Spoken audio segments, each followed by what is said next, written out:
કિચનમાં આપનું સ્વાગત છે। તો આજે આપણે શિયાળા માટે અને ઉત્તરાયણ સ્પેશિયલ એવી કાળા તલની ચીકી બનાવીશું। તો અહીં મેં 200 ગ્રામ જેટલા કાળા તલ લીધા છે અને તેની સાથે 200 ગ્રામ ગોળ લીધો છે। આ કાળા તલની જગ્યાએ તમે સફેદ તલને પણ વાપરી શકો। તો હવે આપણે ચીકી બનાવવાનું શરૂ કરીએ। સૌથી પહેલાં આપણે તલને શેકવાના છે, એટલે તલને શેકવા માટે આ રીતની એક જાડા તળિયાવાળી કઢાઈ લઈ લેશું કે નોનસ્ટિક કઢાઈ લઈ લેશું। હવે આ તલને આપણે આ કઢાઈમાં નાખી દઈશું। એકદમ ધીમા ગેસ પર આપણે આ તલને શેકીશું। ચીકી બનાવતા પહેલા આપણે આ રીતે તલને થોડાક શેકી લઈશું તો આપણી ચીકી એકદમ ક્રન્ચી બનશે અને આમાં થોડો ઘણો પણ કોઈ ભેજનો ભાગ હોય તે દૂર થઈ જાય। એટલે આ રીતે પહેલા આપણે તલને શેકી લેવાના। જો તલને શેકાતા 2 થી 3 મિનિટ જેટલો સમય થયો છે ને આપણા તલ બધા સરસ ફૂટવા લાગ્યા છે। તો હવે આપણે ગેસને બંધ કરી દઈશું, કેમ કે આ તલ આપણે બહુ વધારે પડતા નથી શેકવાના। જો તલ વધારે શેકાઈ જશે તો ચીકીનો ટેસ્ટ થોડો કડવો લાગશે। આપણે આ શેકાઈ ગયેલા તલને આપણે એક પ્લેટમાં લઈ લેશું। તલને આપણે તરત જ બીજા વાસણમાં લઈ લેવાના, કેમ કે જો આપણે આમાં રહેવા દઈશું તો આપણા તલ વધારે શેકાઈ જશે અને આપણા તલ કાળા છે એટલે ખબર નહીં પડે કે તે કેટલા શેકાઈ ગયા છે। તો આપણે ચીકી માટે ગોળનો પાયો બનાવતા પહેલાં આપણે બટર પેપર કે કોઈ પણ પ્લાસ્ટિક ઉપર આપણે પહેલાં ઘી લગાવી દઈશું, કેમ કે આપણો ગોળનો પાયો તૈયાર થઈ ગયા પછી આ પ્રોસેસ કરવાનો આપણી પાસે સમય નહીં રહે। એટલે આ રીતે તમારી પાસે બટર પેપર ના હોય તો કોઈ પ્લાસ્ટિકની થેલી કે કોઈ એવી કોથળી હોય તેના પર પણ લગાવી શકો। આ રીતે આપણે ઘી લગાવી અને આપણું બટર પેપર પણ રેડી કરી લીધું છે। તો હવે આપણે ગોળનો પાયો લઈશું। તેના માટે આપણે આ જે કઢાઈમાં આપણે તલ શેકેલા છે તેમાં જ આપણે 1 ચમચી જેટલું ઘી નાખીશું અને તેમાં જ આપણે આ જે ઝીણો સમારેલો ગોળ લીધેલો છે તે નાખીશું। ગોળને આપણે પહેલેથી જ આ રીતે થોડો ઝીણો સમારી લેવાનો, એટલે કે ગોળ એકસાથે બધો ઓગળી જાય। અને આ ગોળ છે તે મેં રેગ્યુલર ગોળ જ લીધો છે। તમે રેગ્યુલર ગોળમાં પણ જો આ રીતે ચીકી બનાવશો તો એ પરફેક્ટ જ બનશે। એકદમ ધીમા ગેસ પર આ ગોળને આપણે ઓગાળી લઈશું। ગોળને ઓગાળતી વખતે આપણે ગેસ એકદમ ધીમો જ રાખવાનો।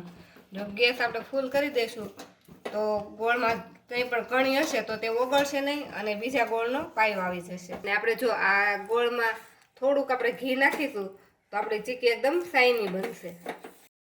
1 જ મિનિટમાં આપણો ગોળ સરસ ઓગળી ગયો છે। આ જ રીતે ધીમા ગેસ પર આપણે ગોળને આ રીતે સતત હલાવતા રહેવાનો છે। હજુ આપણે આને 2 મિનિટ સુધી ગરમ કરીશું એટલે આપણો ગોળ થોડોક એકદમ આમ એનો કલર ચેન્જ થઈ જશે। જો આપણો ગોળ સરસ ફૂલી ગયો છે અને એકદમ એમાં બબલ્સ થવા લાગ્યા છે, હવે આપણે આનો પાયો રેડી થઈ ગયો છે કે નહીં એ ચેક કરી લઈશું। તો એ ચેક કરવા માટે મેં એક વાટકીમાં ઠંડુ પાણી લીધું છે, તેમાં આપણે 2-3 ટીપા આના નાખીશું અને આને થોડીક વાર માટે સેટ થવા દઈશું। ત્યાં સુધી પણ આપણે આ ગોળને તો હલાવતા જ રહેવાનું છે। તો આને આપણે પાણીમાંથી બહાર કાઢીને જોઈએ તો હજુ એ થોડુંક ઢીલું છે, હજુ વાટકીમાં પણ એ ચીપકી જાય છે અને આ રીતે આવું લાંબુ થાય એવું છે। તો હજુ એટલે આપણો પાયો બરોબર નથી, થોડીક વાર માટે હજી આપણે એને થવા દઈશું। ફરીથી આપણે 1 મિનિટ માટે રહેવા દીધું છે તો આપણો પાયાનો કલર થોડોક લાલ થઈ ગયો છે અને ફરીથી આપણે એને પાણીમાં નાખી અને ચેક કરીશું। અને થોડીક વાર માટે આ ઠંડુ થાય એટલે આપણે એને જોઈ લઈશું।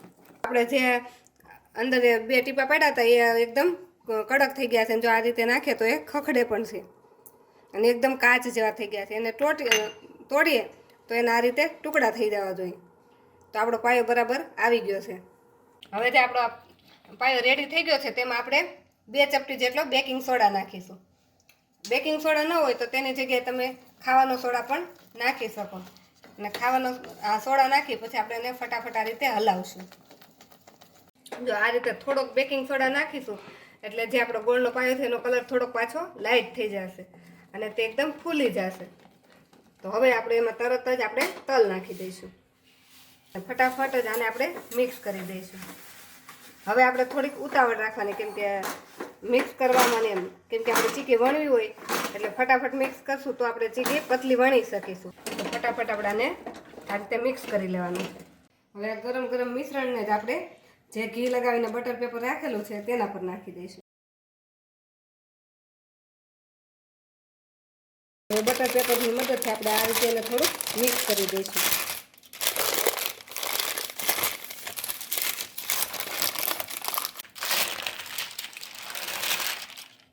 પછી આપણે ચીકીને જે શેપમાં વણવી હોય તે શેપમાં આ રીતે ફેલાવી દઈશું.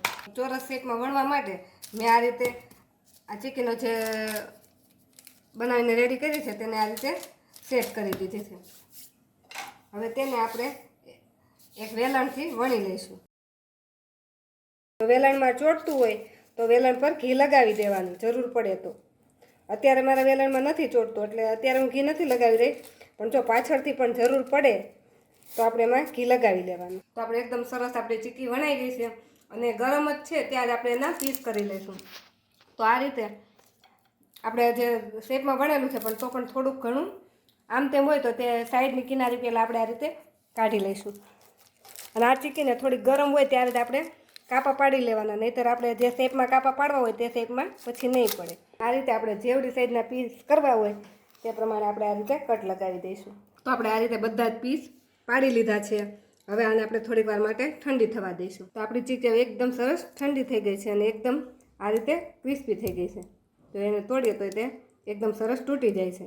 સેજ પણ ચીકણી નથી થઈ. આ ચીકીને ખાશો તો દાંતે પણ નહીં ચોટે. અને આના બધા પીસ પણ આપણે આસાનીથી આ રીતે અલગ કરી શકીશું. જો તમે જોઈ શકો છો કે આ રીતે તોડશો એટલે તરત જ તે તૂટી જશે. આ રીતે તમે તોડશો એટલે ફટાફટ તૂટી પણ જશે અને તે એકદમ પતલી બની છે.